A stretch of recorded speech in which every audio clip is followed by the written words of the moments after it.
Judith chapter 4.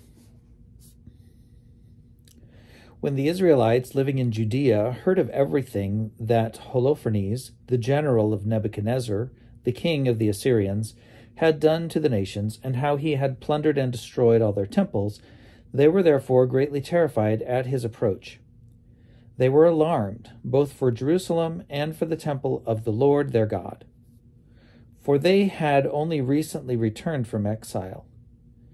And all the people of Judea had just now gathered together, and the sacred vessels and the altar and the temple had been consecrated after their profanation.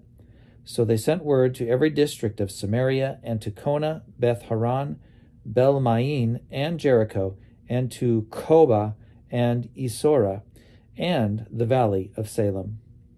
They immediately seized all the high hilltops and fortified the villages on them, and stored up food in preparation for war, since their fields had recently been harvested. The high priest Joachim, who was in Jerusalem at the time, wrote to the people of Bethulia and Betomestaim, which faces Esdraelon, opposite the plain near Dothan, ordering them to seize the mountain passes, since by them Judea could be invaded, and it would be easy to stop any who tried to enter, for the approach was narrow, wide enough for only two at a time to pass.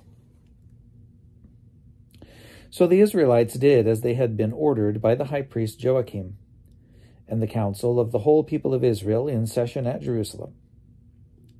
And every man of Israel cried out to God with great fervor, and they humbled themselves with much fasting, they and their wives and their children and their cattle, and every resident alien and hired laborer and purchased slave. They all put sackcloth around their waists.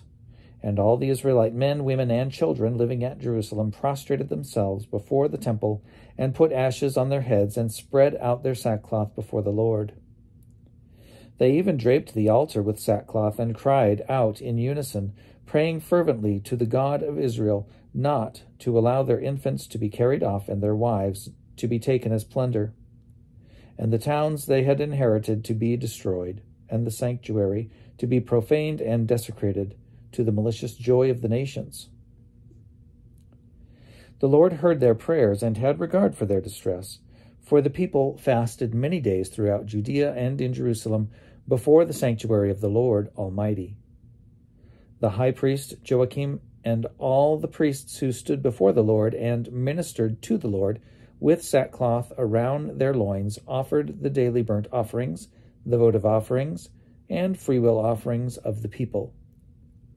With ashes on their turbans they cried out to the Lord with all their might to look with favor on the whole house of Israel.